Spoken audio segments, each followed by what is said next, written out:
To Gary's Glorious Golden Nuggets. This is episode 0026. So happy to have you here. Today, we have Angel Ribo. He's known as the CEO Confidant.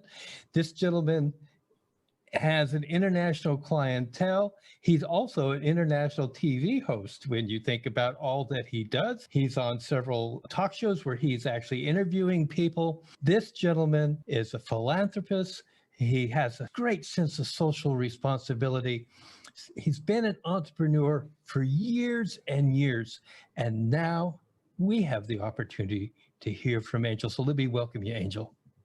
Thank you. Thank you very much for having me, Gary. It's a pleasure. It's an honor. And obviously, thank you, everybody who's listening to us today. Yes. Thank you, folks. We really appreciate you being here. I'm going to start right off, Angel. Totally. What do you wish you had known before you became an entrepreneur? To take action faster than I did. Oh my God.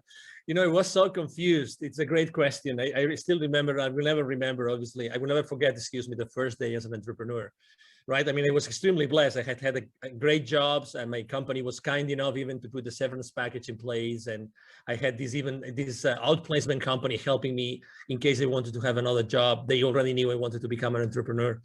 But hey, I mean, so much support and so many things, to be honest.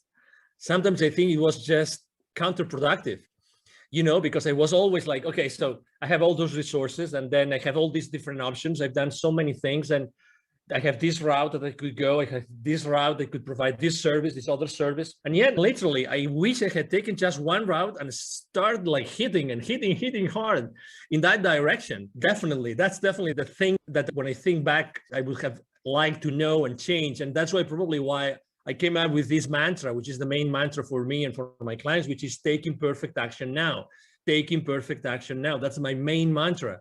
It's like, regardless of the path that you take, it's by taking it that you learn, you make mistakes, and you course correct, and you course correct, and you make mistakes and you course correct. Keep going, keep going, keep going. You know, all the things will show up while you do it. It's not that you have to be insane. It's not that you have to be blind. Obviously, you have to be listening and you have to be analyzing what's going on around you. But, you know, it's like, I remember having this conversation with the director for the accelerator of the Babson College in Boston, in the Boston area. Probably you know, guys, that Babson is the #1 consistently. They deliver the #1 entrepreneurial degree in the country, if not in the world, consistently. And she was telling me right now, and that was 5 years ago, right now, in order to make a startup disruptive, we only need $10,000, $15,000. 5 years ago, we needed $200,000, $300,000. That's why the better, faster you go to the market, the faster you will see what you have to do to provide a better service to your audience. So, oh my God, I wish I had known that in 2016. Thank you for asking, Gary. You know, I love that because I've always lived by the mantra myself that says, anything worth doing is worth doing poorly in the beginning. You know, just keep going on it. Absolutely. And you know, you and I probably believe that there's no really such thing as failure. There's success, but there's learning experiences along the way. And there's times when your goal is not met. So when you've had those moments where the outcome wasn't what you expected it to be, what was the greatest one of those in your opinion? And what did you learn from it? Actually, probably it was when out of the blue and through a personal connection, a company, an entertainment company from Spain came to me or called me and say, hey, we are the owners of such a TV network. We are in Spain. We're going to fly to Los Angeles in a couple of weeks. We would like you to be there because we would like to make you an offer. We would like you to help us develop their business. I had no idea, absolutely no idea about their entertainment business, nothing. But I said, I mean, they were friends of friends and I had seen them, I think, once in Latin America, but they really didn't know much about their business. But anyway, there I go to Los Angeles, I meet with them, and they say, so that's what we would like to do. But you know what? We cannot pay you as much as the other clients are going to pay you. So I said, well, okay. So, you know, all right, let's see what is in here for me. And you know, when your gut feel is telling you, Angel, there's something here, you don't know what it is, but I think that you should consider this. And really, inside of me, this voice that came to me saying, You have to do this. You don't know anything, but let's keep moving forward. And I was already there. I had nothing else to do for a week. So I said, okay, I'll surrender to the unknown. Let me put it this way, Gary. And and then they go, well, Angel, you know what? Part of your responsibility, if you take this, if you accept our offer, it's going to be that you're going to be sitting on this chair just for a test, and you start interviewing people. I said, what? Yeah, you start interviewing people, and you know, but I don't know anything about these people, nothing. But don't worry, you know, we are here in this, you know, conference, and there's thousands of people. We'll bring you only like, I don't know, maybe 30, 40, 50 in the next 5-6 days. And we will probably not have time to tell you who they are, but it doesn't matter. You know, we'll sit them down here with you, and we know you're a smart guy. I mean, as much as I like challenges, Gary, you know, I mean, I don't know anything about what this person does, right? And I have no idea of the subject matter. I mean, I have, you know, like really in an uncomfortable place, but let's say, why not? Why not? Why not? Okay, so I started interviewing the first person ever. I will never forget the name of this guy. Very famous guy in the US. His name is Stephen Halpern. He was the first guy developing spiritual music in the country. Everybody knows this guy, right? He was kind enough to be extremely gentle with me. So, but you know what? I started like asking him questions, and I was just so concentrated, so focused on him, that I started asking one question after another. And the only thing I knew is that I didn't want to deceive the audience. So I tried just to make sure that what would the audience ask if they were me? What would they want to know? And you know, we came and going. And at the end of the conversation, Stephen, he might even remember this. This is funny. I am speaking about him today. He said, wow, you did a great interview. Thank you so much. I said, what? Oh, okay. Thank you. Thank you very much. Obviously, I would never say, you know, I never recognized to him, right? Like acknowledge that it was my first ever. And the number 5 or 6 was this celebrity from Hollywood, the Michelle Rodriguez, you know, the actress from, you know, the Fast and Furious saga of movies, and you name it. I mean, but guess what? All this, like, you know, discomfort for these many days eventually put me in a place where I said, oh my God, this is a skill that I'm developing that I didn't know that I had. I didn't know that by being previously spokesperson for large corporations of America in other places in the world had helped me. Oh my God, I am at the other side. I'm becoming the host instead of the guest. There is something here. There is some, you know, there is value. Why? Because I realized that I can make available to the normal citizen the greatness of my interviewee. And this is priceless. This is priceless. So this is probably one of the stories that I think that I wanted to share after your question, Gary. I will tell you, Angel, what I love the most is if the audience is sitting here and they haven't been pelted by your golden nuggets, they're not listening. I mean, it's just one after another. It's like a machine gun going off. Boom, boom, boom. Thank you. Thank you. I love it. So what advice would you give somebody who's saying, okay, I want to be an entrepreneur, but what do you suggest? What would you say to them? Yes, you know, I think that we live in a very important moment in history. Obviously, it's now March 2021. In the upcoming weeks or months, this will be, this interview will be published. So it's a very important moment in life, and it's not a coincidence that we are living this moment. Okay, so I would like to just make sure that you understand what this means. Okay, so the world is what it is, and we are here, all of us, to play a role, like it or not. Okay, we are playing a role in the new world that we are creating. Okay, so that's number one. Number two, I was blessed enough last year of delivering a couple of webinars to the local, business accelerator communities here in Dallas, Texas, and both were about the following subject, which is pivoting in times of crisis. Pivoting in times of crisis. And after doing those two webinars to the local entrepreneurs and startup CEOs communities, I would say one thing: we all have this incredible talent. We all have this unstoppable divine force inside of us, that allow us to provide a unique service to the rest of the world, okay? Nobody has had the same life that you, listener, has had. Nobody. So you are unique. So even if you think, oh, there's going to be so many other coaches, so many other, consultants, so many other people making the same product, not a chance. That's not true. Nobody is able to provide the value, the wisdom, the teachings that you bring to the world just because you have had your own life and you have had your own experiences. That means by default, by definition, that means that there's going to be in the world an audience that is just waiting for you to show up and to give that value to them. So when I was telling these guys, going back to the story of the webinars here about, pivoting in times of crisis, there's four things that I would like to tell you. Number one, you already know that you have passions, that, there's something that you are enthusiastic about. Number two, there's always friends of you or relatives or colleagues that tell you you are an expert on something. You always come to you for something. Number three, the market is always going to need what you are willing to share with them, as I said before.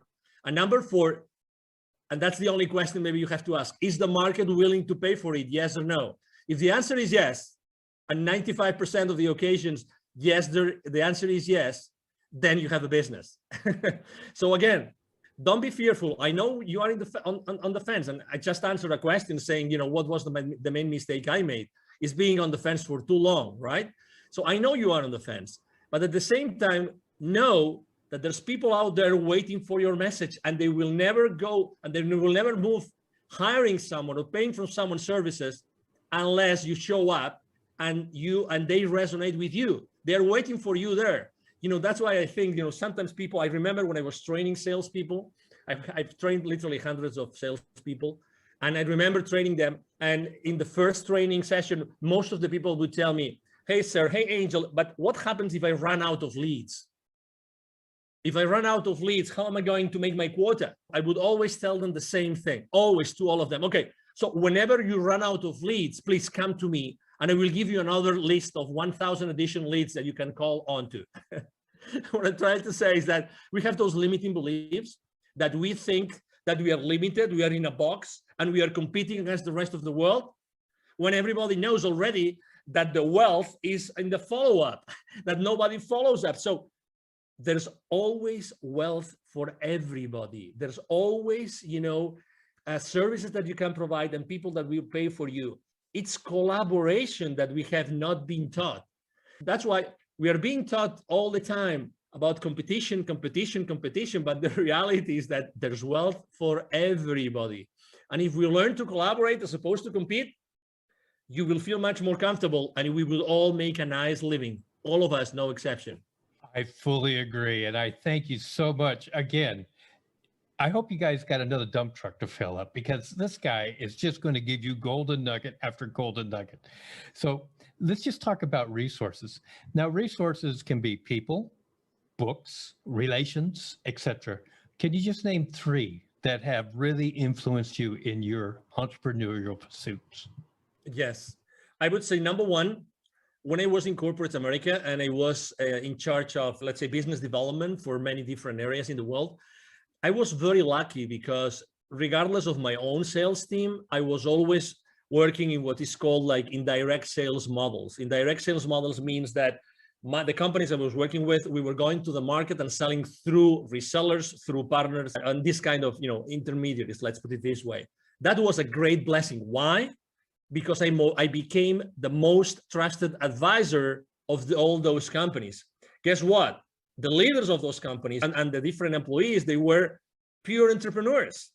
They started their companies small, and they wanted to thrive, and they wanted to make a lot of money out of the margins that we were giving as the vendor, right? So that's the number one thing.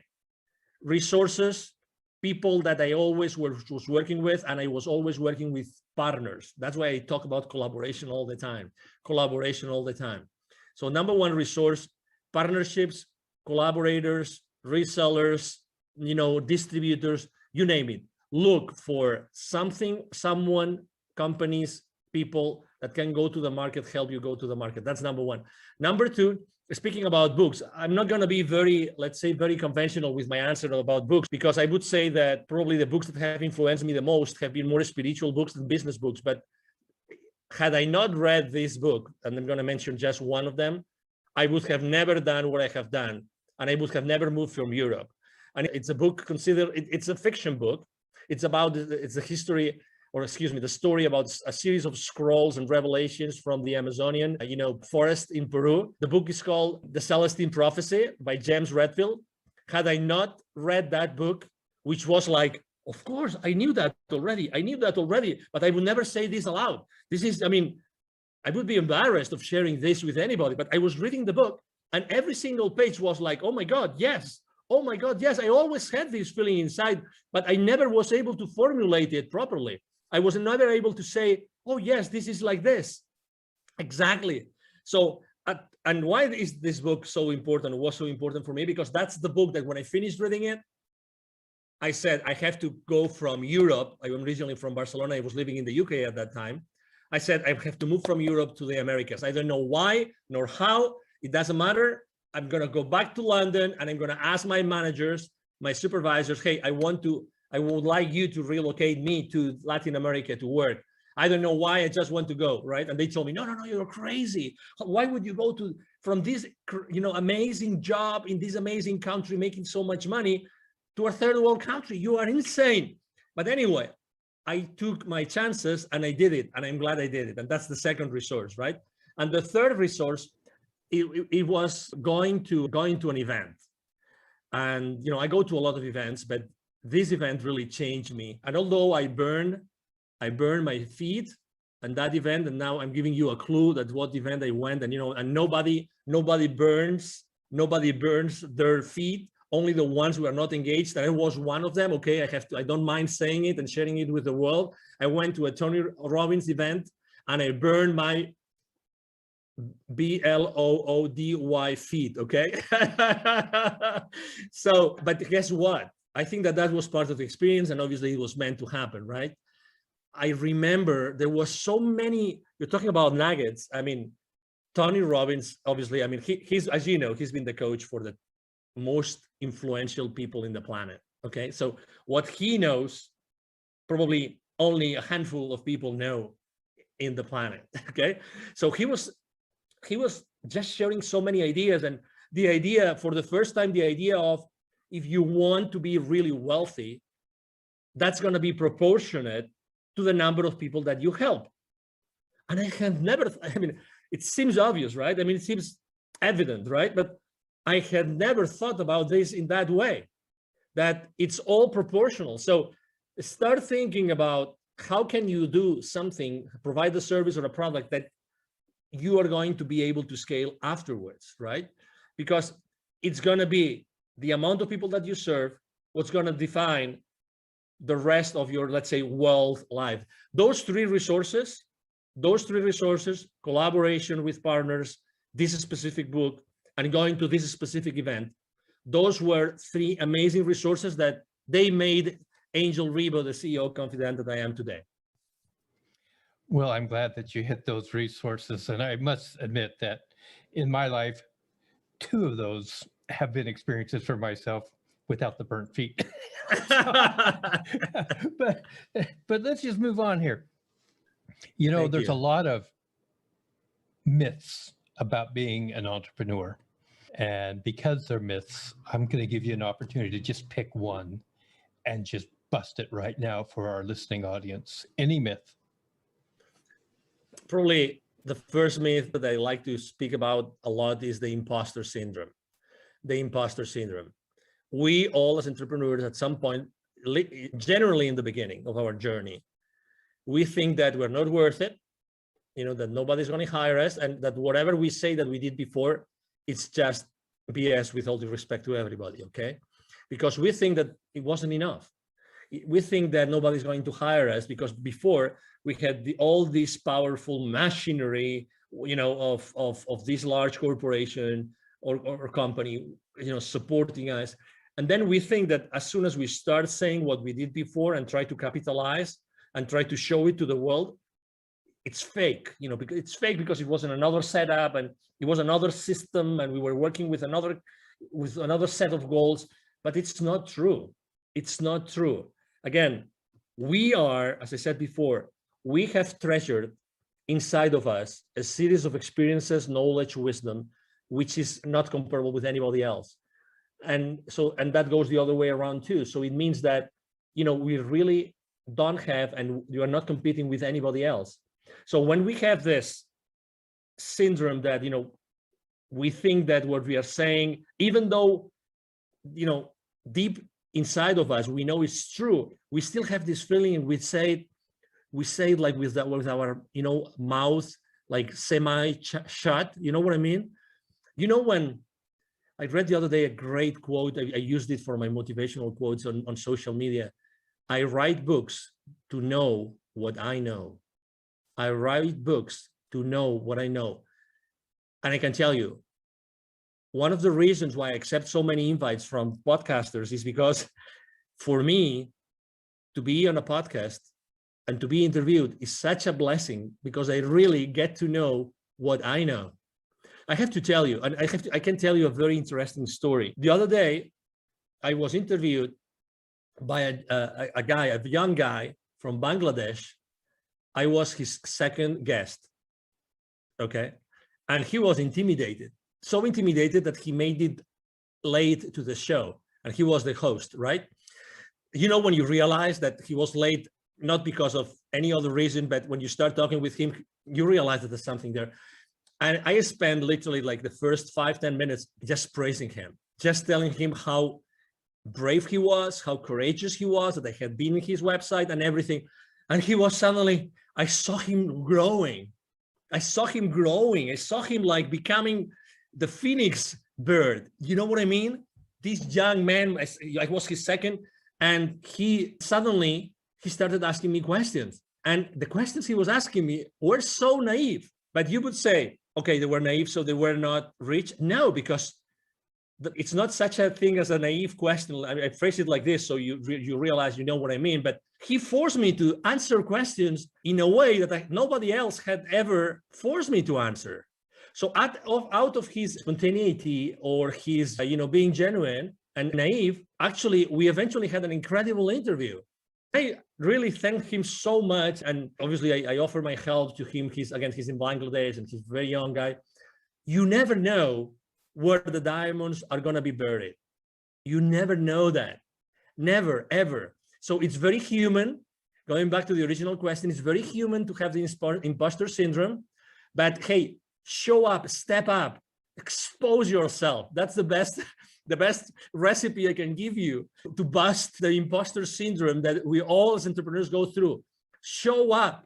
Don't be afraid. And if you cannot answer a question, it doesn't matter. Be genuine and say, hey, I haven't got the finest idea of how to answer this question. I will have to think about it. Just that. And it's you. And there's going to be people that are going to say, this guy was strong enough, and he was authentic enough and humble enough to acknowledge that, or he or she obviously wasn't able to answer that question. And that's part of who you are. And again, I'm sure that for the next interview, you will be able to answer this question and many others, because you probably will have done some homework, but I really like this, like as to be busted, because we all go through it. It's a limiting belief, and it's so not true. So not true, Gary. I really appreciate that. And one thing that I know from our brief interactions with each other, you are a master at building other people. You are a master at helping to establish confidence in what people have to offer. So I really appreciate that aspect of you from my point of view. Now, I'm going to change up a little bit, because I'm not going to ask the next question I normally ask. We talked about social responsibility. I'd like you to talk about your point on social responsibility as an entrepreneur. Yeah, there was a time in my life in which I said, if not me, who? And you will understand why. If not me, who? I had this question inside of me, if not me, who? When when I was in Latin America, I lived in Latin America for 10 years, and I was working with Latin America for 15 years. And I was going there so often. I was always dealing with, we were doing consultative selling to large corporations present with their subsidiaries in Latin America. And every time I was going to see their plants, the manufacturing plants, they would typically be in the outskirts of big cities, suburbs, rural areas sometimes. Every time I would go to those places to meet with the CEO levels, to close some deals, every single time outside those plants, there would be a lot of poverty, because that's where poor people live. They live in the outskirts of the cities. And every time I would go to those places with my rental car, they would ask me, hey, senor, would you like to buy some gum from me, some candy, a bottle of water? Can we keep your car safe while you are inside? So I was always interacting with kids, always was interacting with kids. And it reached some point before leaving, and actually that was one of the reasons why I left corporate America, in which one day I had this incredible experience in which I saw very clearly that I had this connection, this continuous, possibility to talk to the top guys in the continent, and at the same time being able to see so much poverty. And I saw very clearly, if I'm not the one connecting those two dots, who's going to do it? Who is more? Who can show more, like the experience reaching out to the top and being able to deliver to the bottom through my entrepreneurial career? And I can teach entrepreneurship to these kids in need in Latin America. That was the aha moment. That was, and again, it came very, it was an impactful moment in my life, but I was, one of the saddest things in life is that we become, how is that, too familiar with the misery. We become too familiar with problems that we don't pay attention to. And the more they show up, the more insensitive we become. We become insensitive to people that are really in depth, in deep problems. And let me tell you an example. Just in Latin America, there's 170 million kids in 2012, according to UNICEF. 81 million kids live in poverty in Latin America. 81 millions. Okay, so the population of the US is 350 million roughly. 81 million kids in Latin America live in conditions of poverty. 22 million don't have drinking water at home. 22 million. And that was from 2012. I can't imagine now, after everything that's going on in the world, I can't imagine. So that's why in 2015, after I had this experience, we gathered a team. I'm the co-founder of Wisdom for Kids. And what we do is we help underprivileged kids in Latin America become entrepreneurs using the local resources. And you see, it's like, Gary, it's like for my entire life, I was preparing for this. Isn't it crazy?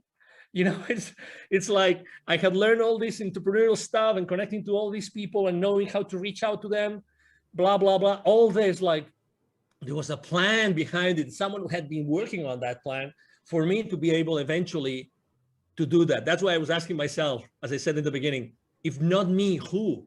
Who's going to do this if it's not me? Who is more, prepared to do this? And I felt immediately, the responsibility in a good way, because going to Latin America and teaching kids entrepreneurship is just a blast. It's a big blessing, as you can imagine, Gary. I just am so overwhelmed with the things you've just talked about. Thank you. This is why I love doing what I do when I get to talk to people like this.